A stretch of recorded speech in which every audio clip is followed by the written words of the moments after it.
Very good evening to all of you. Welcome you all to our YouTube channel The Learning Garden. I am Dr. Manju. Today we will do the last part of the chapter acid, base and salt. So in our previous videos we have already understood about the formations of the salts by the reactions of the acids and bases. And in this section, we will discuss about family of salts, what are the preparation methods, what are the properties and what are the uses. So first we start with some family of salts. इसमें आपको ये देखना है, अगर हम activity 2.13 की बात करें तो इसमें हम देखेंगे कि कुछ सॉल्ट्स के केमिकल फार्मूले हमें लिखने हैं। तो अगर केमिकल फार्मूला हमें लिखना है तो सबसे पहले हमें ये पता होना चाहिए कि ये जो साल्ट है ये साल्ट किन एसिड्स और किन बेस की रिएक्शन से बना है। जैसे अगर हम फर्स्ट एग्जांपल यहाँ पे देखते हैं, यहाँ पे है आपका पोटेशियम सल्फेट। तो पोटेशियम सल्फेट आप सोच के देखिए, जब भी आपका एसिड और बेस का रिएक्शन होता है तो एक आपका सॉल्ट फॉर्मेशन हो रहा है और दूसरा आपका वाटर रिलीज हो रहा है।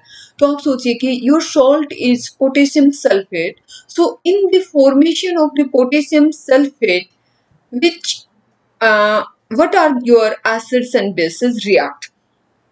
देखिए पोटेशियम हाइड्रोक्साइड आपका बेस हो सकता है यहाँ पे और H2SO4 आपका एसिड हो सकता है। तो आप सोचिए कि जब potassium hydroxide as a base react with hydrogen hydrosulphuric acid as a acid, then what will form K2SO4, that is potassium sulfate, and potassium sulfate is a salt. So water भी no कि एक side product है आपका reaction में जब acid और base की reaction होती है। तो अब आप मुझे लगता है कि कोई भी सॉल्ट अगर आप उठाएंगे और आप उसका एसिड बेस देखना चाहेंगे कि what are the reactants for the formation of these salts. अगर आप बात करेंगे सोडियम सल्फेट की, तो सोडियम सल्फेट में आप जरा सोचिए कि एक आपका सोडियम हाइड्रोक्साइड एक बेस हो सकता है और H2SO4 आपका एसिड हो सकता है। आप बात करें कैल्शियम सल्फेट की, तो कैल्शियम सल्फेट में आपका calcium hydroxide as a base हो सकता है, H2SO4 आपका एसिड हो सकता है। चलिए अब हमने देखा कि देखिए potassium sulphate, sodium sulphate, calcium sulphate, magnesium sulphate, तो हम इनको क्या बोलेंगे? These are the salts of sulphate family, क्योंकि इन सब में क्या है, इन सब में सल्फेट आयन कॉमन है। ओके, अगर हम बात करें सोडियम क्लोराइड, पोटेशियम क्लोराइड, तो आप सोचिए कि यहाँ पे कौन से एसिड और बेस यूज हो रहे होंगे। जब हम बात करें जैसे सोडियम क्लोराइड, तो आप सोचिए यहाँ पे सोडियम हाइड्रोक्साइड आपका बेस हो सकता है और HCl हाइड्रोक्लोरिक एसिड आपका acid. Hydrochloric acid and sodium hydroxide as a base, when they will react together, they will form a sodium chloride salt and water will release। तो अब मुझे नहीं लगता कि अब आप कोई भी सॉल्ट उठाएंगे और आप ये नहीं समझ पाएंगे कि which one is acid and which one is base used here. So I hope कि the concept is clear now. And यदि कोई भी आपका डाउट रहता है तो comment section is open for all of you. आप कमेंट सेक्शन में पूछ सकते हैं, डेफिनेटली आई विल रिप्लाई। अच्छा, यहाँ पे हम फैमिली की बात कर रहे थे, तो मान लो एक जैसे रेडिकल्स आपके एक जगह दिखाई देते हैं, मतलब एक सॉल्ट आपने सेलेक्ट किए कि एक जैसे मैंने बताया कि सोडियम क्लोराइड आपने लिया, पोटेशियम क्लोराइड लिया, कैल्शियम क्लोराइड लिया, इसमें आप देखेंगे कि एक कॉमन एनायन है, क्लोराइड आयन कॉमन है। तो आप इसको बोलोगे कि ये जो सॉल्ट्स हैं these are the family of the chloride salts. अगर आप बात कर रहे हो, मान लो जैसे मैंने सल्फेट की बताया, सिमिलरली आप कार्बोनेट देख सकते हैं कि sodium carbonate, potassium carbonate, magnesium carbonate, calcium carbonate. तो आप बोलोगे कि ये जो सॉल्ट्स हैं they belong to the family of the carbonate salt, क्योंकि वहां पे कुछ कॉमन रेडिकल हो गए। तो जिन सॉल्ट्स में कुछ पॉजिटिव या कुछ नेगेटिव रेडिकल्स कॉमन रहते हैं तो हम बोलते हैं कि एक पर्टिकुलर फैमिली से बिलोंग करते हैं। तो ये तो हुआ हमारा फैमिली ऑफ सॉल्ट्स के बारे में। अगर अब हम थोड़ा सा पीएच ऑफ सॉल्ट्स की बात करना चाहें तो पीएच आप देखिए कि वैसे तो अगर हमने बताया था कि अगर आपका स्ट्रॉन्ग एसिड है, स्ट्रॉन्ग बेस है, वो दोनों रिएक्ट करेंगे तो एक दूसरे के इफेक्ट को नलीफाई कर देंगे और आपका जो सॉल्ट है वो न्यूट्रल होगा।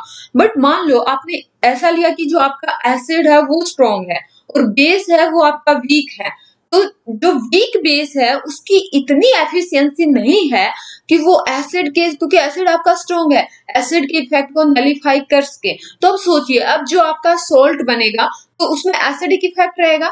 तो अब जो आपका सोल्ट बनेगा अगर उसमें एसिडिक इफेक्ट है तो आप पीएच वैल्यू बताइए कहाँ लाई करेगी। हमने कल की वीडियो में देखा था कि अगर आपका पीएच 0 बिलो 7 से 0 की तरफ लाई करता है तो आपका सॉल्यूशन जो है एसिडिक रहेगा। थोड़ा सा मैं यहाँ पे आपको याद दिलाना चाहूंगी, just small revision on this pH scale. अगर हम पीएच स्केल का देखेंगे तो यहाँ पे ये देखिए, अगर आपका पीएच 7 पे है तो आपका सब्सटेंस न्यूट्रल है, और बिलो 7 से 0 की तरफ आता है तो आपका एसिडिक नेचर बढ़ता जाता है, और अगर अबोव 7 और 14 तक जाता है तो आपका बेसिक नेचर इंक्रीज हो रहा है। तो ये हमने कल वाली वीडियो में अच्छे से समझा था।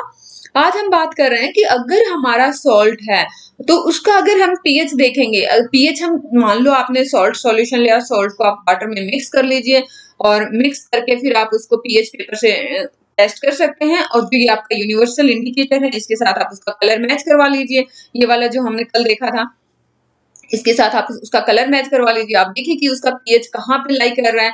तो पीएच रेंज आपको यहाँ से पता चल जाएगी, यहाँ से हमें पीएच रेंज पता चल जाएगी तो हम ये बता सकते हैं कि ये आपका 7 पे है तो न्यूट्रल है, 0 to 7 के बीच में है तो एसिडिक है, और 7 to 14 के बीच में है तो आपका बेसिक है। तो यहाँ से आप, मुझे नहीं लगता कि किसी भी सब्सटेंस का आप पीएच वैल्यू देख के ये नहीं बता पाएंगे कि आपके सब्सटेंस का नेचर क्या है।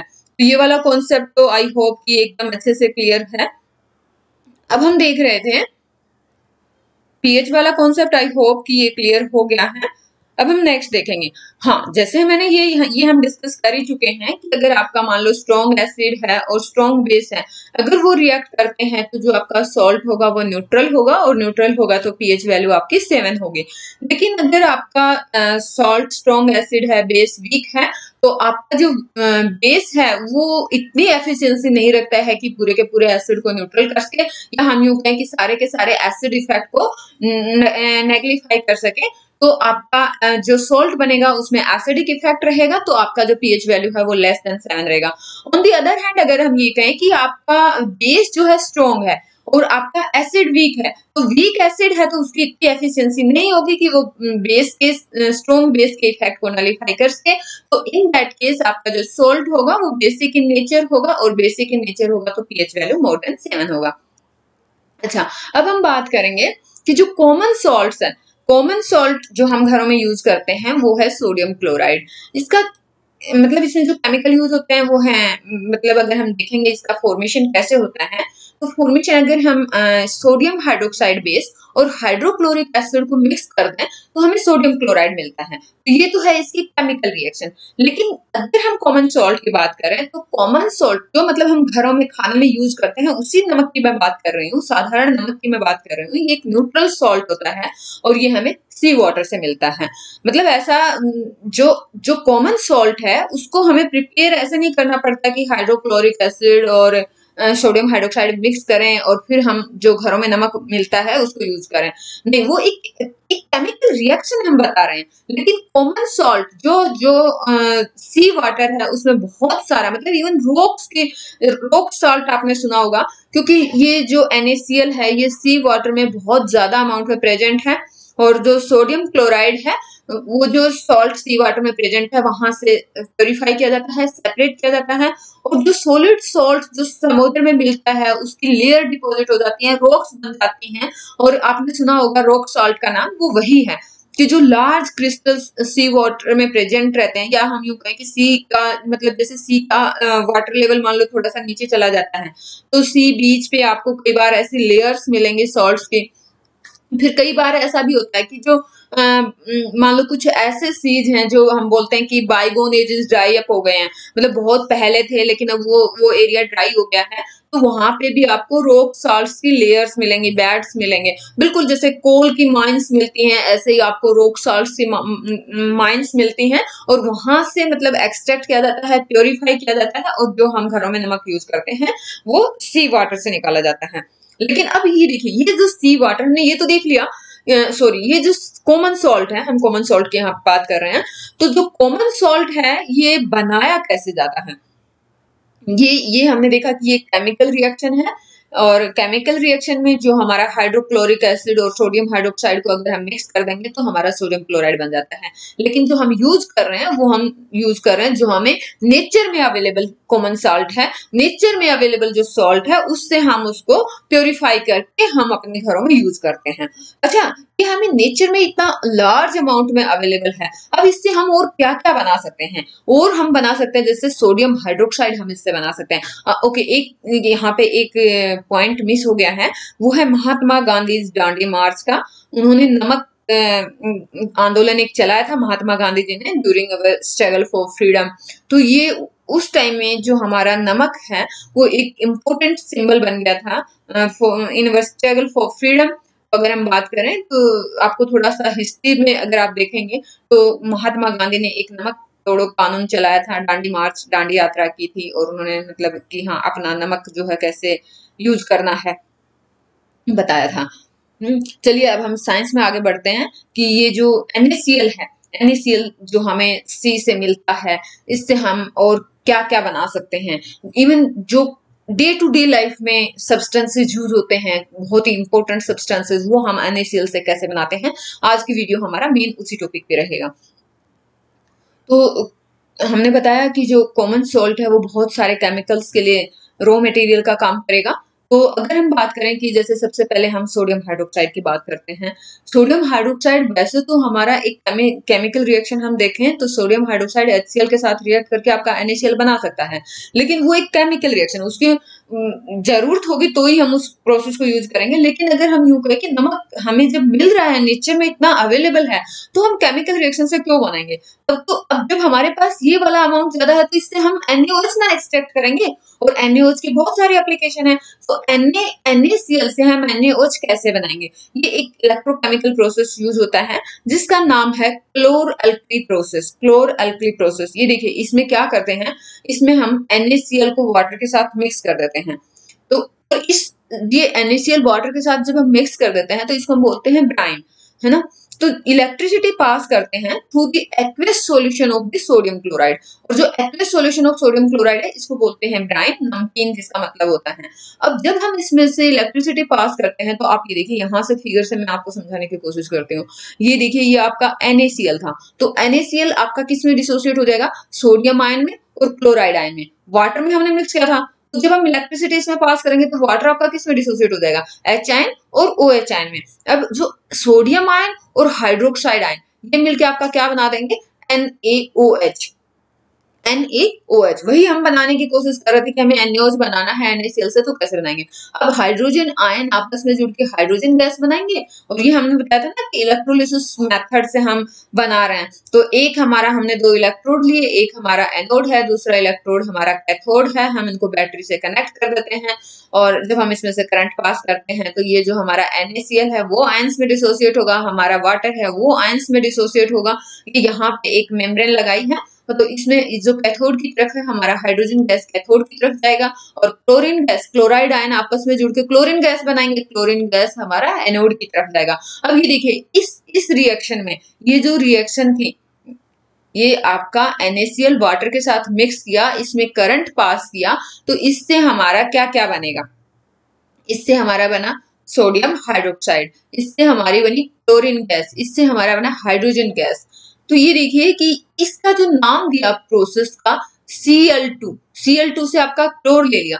NaOH आपका क्या होता है, हमने बताया ना कि ये एक्वस में है, और NaOH आपका क्या है, बेस है। जब कोई आपका बेस वाटर में घुला हुआ है तो हम उसको बोलते हैं अल्कली, तो यहां से इसका ले लिया अल्कली, है ना, क्लोर अल्कली प्रोसेस, क्योंकि इसमें जो प्रोडक्ट ऐसे बने हैं उन प्रोडक्ट के बेस पे ही इस प्रोसेस का नाम दिया है।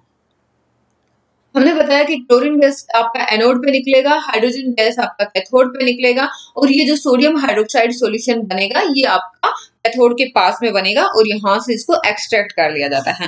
तीनों के तीनों product, sodium hydroxide, chlorine, hydrogen, तीनों के तीनों यूजफुल प्रोडक्ट हैं, तीनों की अलग अलग एप्लीकेशन है। यहाँ पे कुछ मेंशन किया है फिगर में, जैसे हाइड्रोजन गैस को एज ए फ्यूल यूज कर सकते हैं, एज ए मार्जरीन यूज कर सकते हैं। मार्जरीन आपका मतलब आर्टिफिशियल मक्खन होता है, और अमोनिया मैन्युफैक्चरिंग में जो कि आपका फर्टिलाइजर के लिए यूज होता है, आप हाइड्रोजन गैस को यूज कर सकते हैं। अगर क्लोरीन गैस की बात करें तो क्लोरीन गैस का यूज होता है वाटर ट्रीटमेंट के लिए, स्विमिंग पूल में, मतलब जैसे एज ए डिसइंफेक्टेंट बैक्टीरिया वगैरह को किल करने के लिए, इन क्लोरोफ्लोरोकार्बन पेस्टिसाइड्स वगैरह में क्लोरीन गैस का यूज होता है।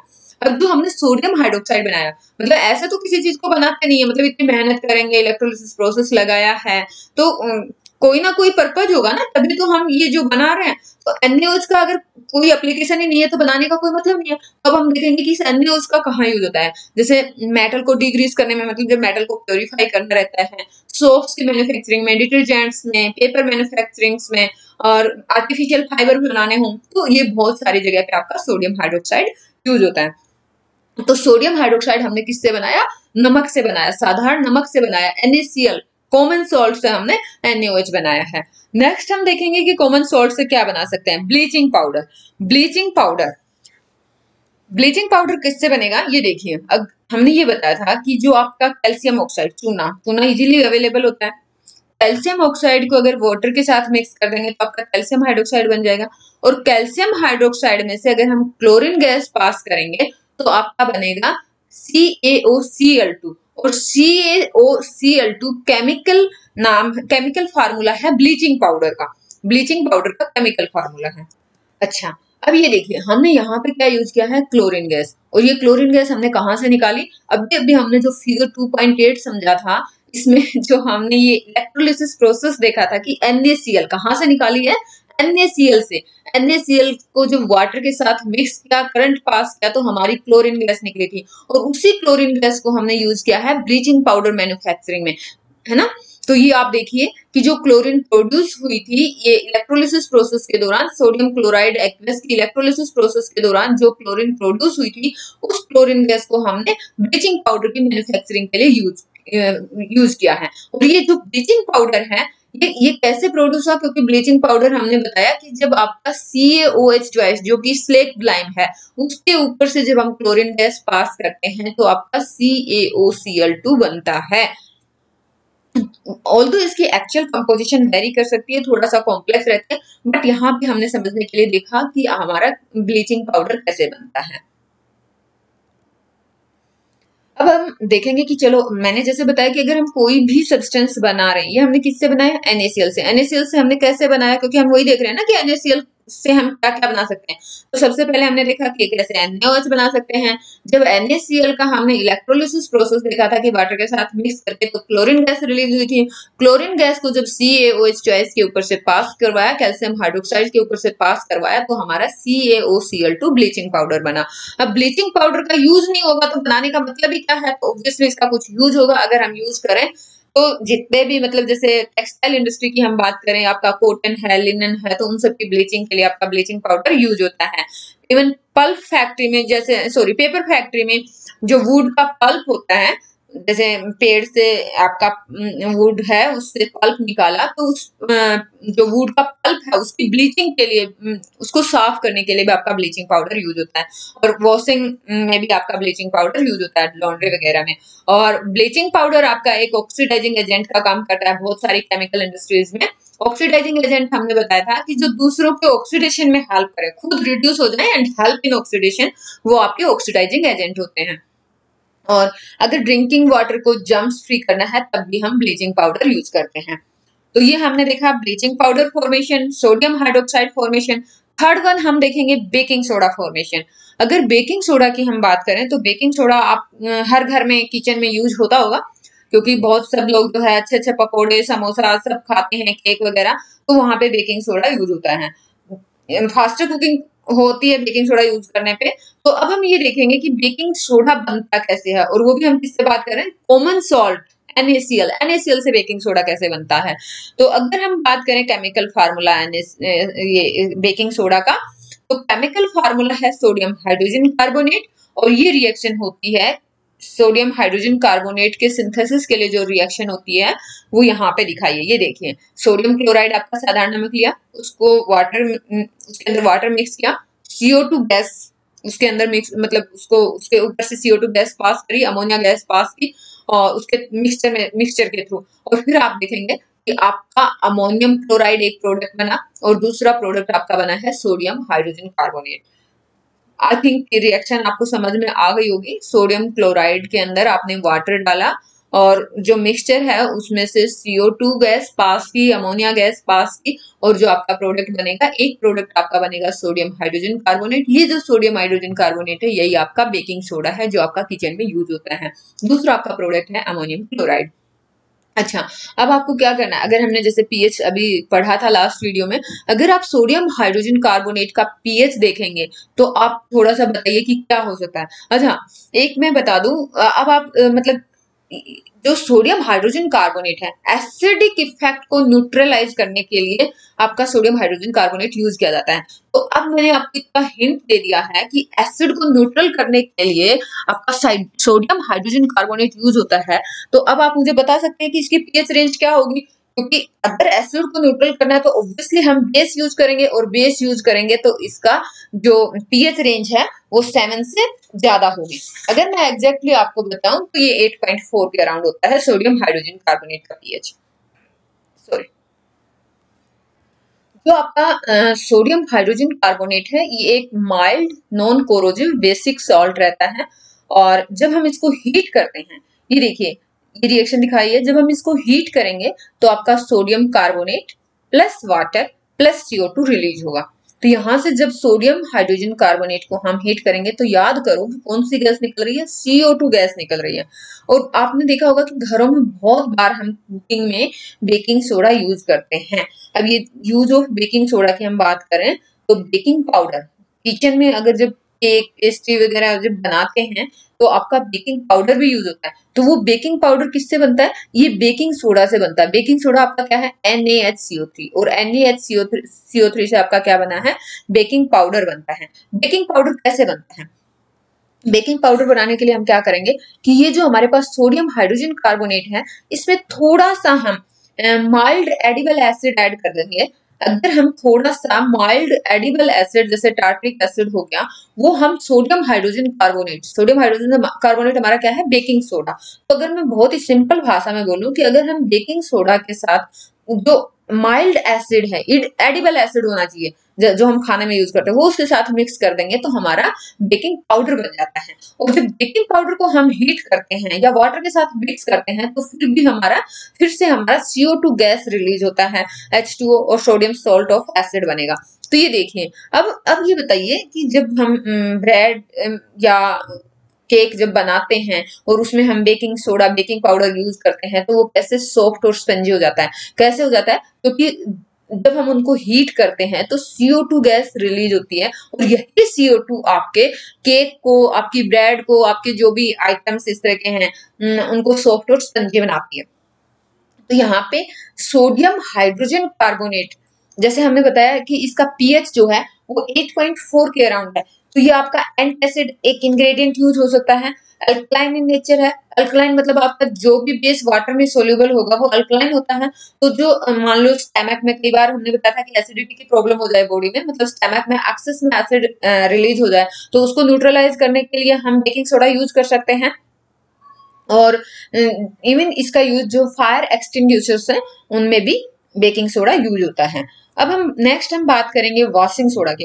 अच्छा, याद रखो आपने सोडियम क्लोराइड से क्या क्या बना लिया, सोडियम हाइड्रोक्साइड बनाया, बेकिंग सोडा बनाया, ब्लीचिंग पाउडर बनाया। नेक्स्ट आप क्या बनाने जा रहे हैं, वॉशिंग सोडा। वॉशिंग सोडा कैसे बनाएंगे, देखिए ये जो रिएक्शन थी हमारी, कौन सी रिएक्शन, जिसमें हमने बनाया था sodium hydrogen carbonate, baking soda, baking soda हमने बनाया था। बेकिंग सोडा को जब हम हीट करते हैं, बेकिंग सोडा हमारा बन गया कि जब NaCl की वाटर के साथ रिएक्शन हुई और उसमें से हमने मिक्सचर के थ्रू हमने CO2 और NH3 गैस पास कर दी थ्रू द मिक्सचर, तो हमें मिला था NaCO3 जो कि हमारा बेकिंग सोडा है। अब बेकिंग सोडा को अब जब हम हीट करते हैं तो हमें सोडियम कार्बोनेट मिलता है, और इसी सोडियम कार्बोनेट से हम वॉशिंग सोडा बनाते हैं। समझ में आया? तो इसका मेन जो बेसिक इंग्रेडिएंट था वो आपका NaCl हुआ। ये देखिए ये Na2CO3 आपका किससे बन रहा है, NaHCO3 से, और NaHCO3 आपका किससे बन रहा है, NaCl से। तो बेसिकली हम जो Na2CO3 बना रहे हैं वो किससे बना रहे हैं, NaCl से। तो वॉशिंग सोडा का आप रिएक्शन देखिए, ये वाला यहाँ से हमने Na2CO3 बनाया जो अभी रीड किया। अब Na2CO3 को अगर हम वाटर में डिसॉल्व कर देते हैं तो हमारा बन जाता है सोडियम कार्बोनेट के क्रिस्टल, जिसका फार्मूला है Na2CO3 इंटू 10HCO। ये एक सोडियम क्लोराइड से ही, मतलब हमने अभी जैसे देखा कि कैसे सोडियम क्लोराइड से बनाया, क्योंकि सोडियम क्लोराइड से हमने ये वाले रिएक्शन से सोडियम हाइड्रोजन कार्बोनेट बनाया, और सोडियम हाइड्रोजन कार्बोनेट को जब हम हीट करते हैं तो हमारा सोडियम कार्बोनेट बना। यहां तक हमने देख लिया था। और इस सोडियम कार्बोनेट के रिक्रिस्टलाइजेशन से हमें वॉशिंग सोडा मिलता है। तो वॉशिंग सोडा मतलब कैसे रिक्रिस्टलाइजेशन, ये हमारा सोडियम कार्बोनेट है, इसको हम वाटर मॉलिक्यूल के साथ रिएक्ट करवाएंगे तो हमें ये वाला जब फार्मूला मिल जाता है Na2CO3 इंटू 10H2O, तो ये हमारा वॉशिंग सोडा होता है। अब इसकी भी हम यूजेस देख लेते हैं। अच्छा, यहाँ पे आप ये बताइए, जैसे यहाँ पे लिख दिया Na2CO3 इंटू 10H2O, तो ये 10H2O का क्या मतलब है? क्या मतलब हम ये कहेंगे कि ये Na2CO3 आपका गीला है, मतलब या फिर ड्राई है, कैसे हम उसको बताएंगे? तो ये हम देखेंगे कि ये क्रिस्टल है जो आपका ड्राई जैसा दिखेगा, लेकिन जब हम इसको हीट करेंगे, मान लो आपके पास ड्राई बॉइलिंग ट्यूब है, अगर आप उसमें इस क्रिस्टल को हीट करोगे तो टेस्ट ट्यूब के सरफेस पे आपको वाटर वेपर्स नजर आएंगे कि वाटर मॉलिक्यूल्स यहाँ से इवेपोरेट हो जाते हैं जब हम इसको हीट करते हैं। लेकिन जब हम इसको लुक वाइज देखेंगे तो ये हमें ड्राई क्रिस्टल दिखाई देते हैं, लुक लाइक ड्राई क्रिस्टल्स। देखते हैं अभी इसका यूज देखते हैं। तो अभी हमने ये देखा कि जो भी सोडियम कार्बोनेट है, सोडियम हाइड्रोजन कार्बोनेट है, जैसे सोडियम हाइड्रोजन कार्बोनेट की हम बात कर रहे थे कि आपका बेकिंग सोडा है और सोडियम कार्बोनेट आपका वॉशिंग सोडा है। इनके बहुत सारे इंडस्ट्रीज में बहुत सारे यूजेस हैं। अगर हम बात करें वॉशिंग सोडा के यूज की, तो सोडियम कार्बोनेट जैसे ग्लास मैन्युफैक्चरिंग में, शॉप में, पेपर इंडस्ट्रीज में बहुत यूज होता है। और सोडियम कंपाउंड जैसे मान लो बोरेक्स है, बोरेक्स में आपका क्या होता है, बोरोन है, सोडियम है और ऑक्सीजन है, तो ये बोरेक्स आपका बनाया जाता है। इवन ये भी आपका एक हाउस होल्ड क्लीनिंग पर्पज के लिए यूज होता है, और भी बहुत सारी जगह क्लीनिंग पर्पज के लिए आपका यूज होता है। तो sodium carbonate as a cleaning agent use होता है इन डोमेस्टिक पर्पजेस, और मान लो वाटर की परमानेंट हार्डनेस को रिमूव करने के लिए भी आपका वॉशिंग सोडा यूज होता है। तो ये हमने देखी कि NaCl जो कि कॉमन सॉल्ट है वो हमें कहाँ से मिलता है, हमने देखा सी वाटर से मिलता है। और उसके बाद हम उससे क्या क्या बना सकते हैं, बहुत सारे अदर सब्सटेंसेस जो हमारे डे टू डे लाइफ में यूज होते हैं, तो हम वो प्रिपेयर कर सकते हैं किससे, NaCl से। तो ये होगी कि उसका यूजेज क्या है, NaCl का यूजेज क्या है। अच्छा, अब हम थोड़ा सा ये इसके बारे में देखेंगे कि हमने ये देखा था यहाँ पे कि हमारा जो वॉशिंग सोडा है Na2CO3 उसमें 10 वाटर मॉलिक्यूल्स हैं। तो हम ये देखेंगे कि ये एक्टिविटी से 2.15 जो एक्टिविटी है, इससे हम ये समझने की कोशिश करेंगे कि ये जो क्रिस्टल्स ऑफ सॉल्ट्स हैं आर दे रियली ड्राई। तो इसको समझने के लिए एक एक्टिविटी की है, इसने कॉपर सल्फेट के कुछ क्रिस्टल लिए एक ड्राई बॉइलिंग ट्यूब में, और उसके बाद आपको हीट करना है। और हीटिंग, जैसे ये कॉपर सल्फेट के क्रिस्टल्स हैं, ये एक ड्राई बॉइलिंग ट्यूब है, और जब हम इसको हीट करेंगे तो हम देखेंगे कि आफ्टर हीटिंग यहाँ पे कुछ वाटर ड्रॉपलेट्स हैं जो कि इसके सरफेस पे, टेस्ट ट्यूब के सरफेस पे हैं, और इसका कलर जो है चेंज हो जाता है। एक्टिविटी में हमने यही किया है। और हीटिंग के बाद आप दोबारा अगर ये कॉपर सल्फेट की जो क्रिस्टल रह जाता है, अगर आप उस पर फिर से water drop 2-3 drops of water आप उसके ऊपर ऐड करेंगे तो अगेन आप देखेंगे कि जो कॉपर सल्फेट के क्रिस्टल्स हैं वो अपना पहले वाला कलर रिगेन कर लेते हैं। तो ये अब हमें इससे क्या कंक्लूड करेंगे कि देखिए, कॉपर सल्फेट के क्रिस्टल्स हैं जो कि आपको बिल्कुल ड्राई दिखाई देते हैं, उसमें कुछ वाटर ऑफ क्रिस्टलाइजेशन रहते हैं। मतलब जैसे कॉपर सल्फेट इंटू 5H2, ये आपका क्या है, कॉपर सल्फेट के क्रिस्टल्स हैं। तो ये दिखने में ड्राई है, लेकिन इसमें कुछ वाटर ऑफ क्रिस्टलाइजेशन, हम बोलेंगे कि कुछ वाटर मॉलिक्यूल्स इस क्रिस्टल के अंदर प्रेजेंट हैं। ठीक है, जब हमने इस क्रिस्टल को हीट किया, मैं यहाँ पे कर्सर से क्रिस्टल को दिखा रही हूँ कि हम इस क्रिस्टल के बारे में बात कर रहे हैं। तो इस क्रिस्टल को जब हम हीट करते हैं तो वाटर मॉलिक्यूल्स रिमूव हो जाते हैं, और ये जो क्रिस्टल है ये आपका व्हाइट कलर का दिखाई देगा। अब दोबारा आप इसमें वाटर डालिए, अगर हम इसको दोबारा, if you moisten the crystal again with water, तो आपका जो ब्लू कलर है वो दोबारा से रीअपियर हो जाएगा। अच्छा, अब हम बात करेंगे कि ये वाटर ऑफ क्रिस्टलाइजेशन है क्या। Water of crystallization fix number of water molecules हैं जो 1 फार्मूला यूनिट ऑफ सॉल्ट में प्रेजेंट होते हैं। जैसे अगर मैं बात करूं 1 formula unit of copper sulphate है, तो उसके अंदर आपके 5 वाटर मॉलिक्यूल्स प्रेजेंट हैं। जैसे अभी हमने बात करा था वॉशिंग सोडा का, तो washing soda 1 formula unit of washing soda के अंदर आपके 10 मॉलिक्यूल्स ऑफ वाटर प्रेजेंट है, 10 वाटर मॉलिक्यूल्स प्रेजेंट है। तो ये आपका fix number of water molecules है, जिसको हम वाटर ऑफ क्रिस्टलाइजेशन बोलते हैं, है ना। तो ये हमने जो हाइड्रेटेड कॉपर सल्फेट का जो केमिकल फार्मूला है वो है कॉपर सल्फेट इंटू 5H2O, और जो हमारा वॉशिंग सोडा है उसका फार्मूला है Na2CO3 इंटू 10H2O। तो यहाँ से अब आप सोच के बता सकते हैं कि Na2CO3 इंटू 10H2O क्या ये आपका वेट है या ड्राई है। अभी हमने इतना सारा राम कहानी जो सुनी है, पढ़ी है, तो उससे हम इजीली कंक्लूड कर सकते हैं कि ये हमारा एक क्रिस्टल है।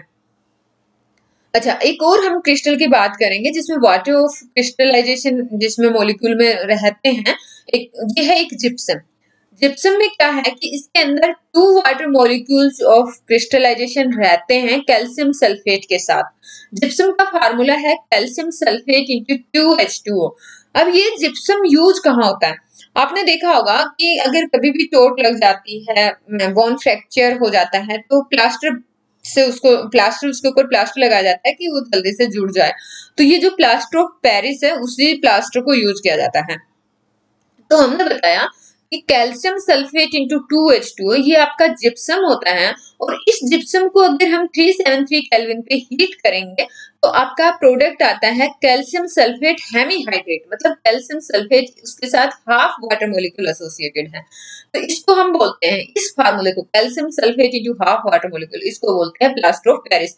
एग्जाम में आपसे पूछा जाएगा, आपको कंफ्यूज नहीं होना है, आपसे जिप्सम का फार्मूला पूछ सकते हैं, आपसे प्लास्टर ऑफ पेरिस का फार्मूला पूछ सकते हैं, या फिर आपको एमसीक्यूज के फॉर्म में पूछा जा सकता है कि आपको जो है calcium sulphate into half H2O दे दिया है और आपसे पूछ लिया है कि this molecule is plaster of Paris, gypsum, या फिर आपका वॉशिंग सोडा, बेकिंग पाउडर, कुछ भी आपको दे देंगे तो आपको बताना है अगर आपका कैल्शियम सल्फेट के साथ हाफ वाटर मॉलिक्यूल एसोसिएटेड है तो ये आपका प्लास्टर ऑफ पेरिस है। अब ये देखिए, हमने बताया कि जिप्सम को अगर हम 373 केल्विन पे हीट करते हैं तभी हमें जो है प्लास्टर ऑफ पेरिस मिलता है। सोचिए कि प्लास्टर ऑफ पेरिस के लिए हमने इतने पे हीट क्यों किया, क्योंकि मतलब एक ये चीजें जो है एक्सपेरिमेंट करने से हमें पता चलती है। मान लो आपने इसको 400 केल्विन पे हीट कर दिया, पता चला सारा का सारा वाटर मॉलिक्यूल इवेपोरेट हो गया, तो जो बाइंडिंग प्रॉपर्टीज हैं वो आपकी मतलब प्लास्टर ऑफ पेरिस हमें बाइंड करने के लिए तो चाहिए, तो मान लो वो प्रॉपर्टीज आपकी प्रॉपर्ली वर्क नहीं कर रही हैं। तो ये एक्सपेरिमेंट से पता चला कि जब हम जिप्सम को 373 केल्विन पे हीट करेंगे तो जो हमारा chemical formula calcium sulphate into 2H2O था वो हमें देता है calcium sulphate into half H2O। यही हमारा प्लास्टर ऑफ पेरिस है, और डॉक्टर इसी प्लास्टर ऑफ पेरिस को यूज करते हैं जब भी बोन वगैरह फ्रैक्चर हो जाती है। तो plaster of Paris white powder है, जब हम इसको वाटर के साथ मिक्स करेंगे तो हमारा अगेन जिप्सम हमें मिल जाता है। तो ये हम जिप्सम को जब हीट करेंगे तो आपको प्लास्टर ऑफ पेरिस मिलेगा, और प्लास्टर ऑफ पेरिस को अगर आप वाटर के साथ मिक्स कर देंगे तो आपको जिप्सम मिलेगा। अच्छा, ये देखिए यहाँ पे हम बात कर रहे हैं कि यहाँ पे जब कैल्शियम सल्फेट के साथ हाफ वाटर मॉलिक्यूल ही अटैच है, तो आप ये सोच सकते हैं कि ये मतलब ऐसे कैसे हो सकता है कि हाफ वाटर मॉलिक्यूल आपको कैसे मिलेगा। तो आप मान लो इसको आप ऐसे भी सोच सकते हो कि मान लो 2 कैल्शियम सल्फेट एक वाटर मॉलिक्यूल शेयर करते हैं। अगर 2 कैल्शियम सल्फेट के मॉलिक्यूल एक वाटर मॉलिक्यूल को शेयर करेंगे तो एक कैल्शियम सल्फेट के पास कितना आएगा, हाफ वाटर मॉलिक्यूल आएगा। तो ये एक थोड़ा सा कॉमन सेंस की बात है।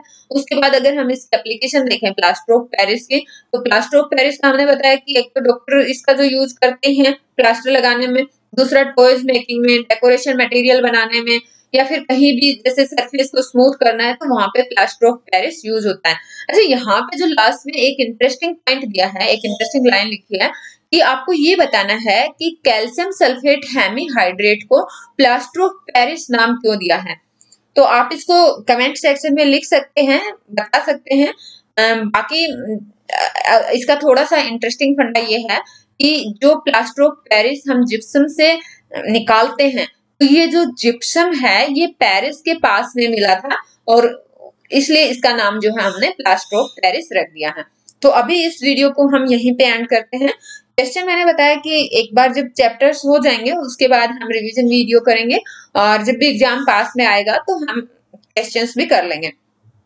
तो अभी हम इस वीडियो में इतना ही रखते हैं, और thanks for watching the video. जय हिंद।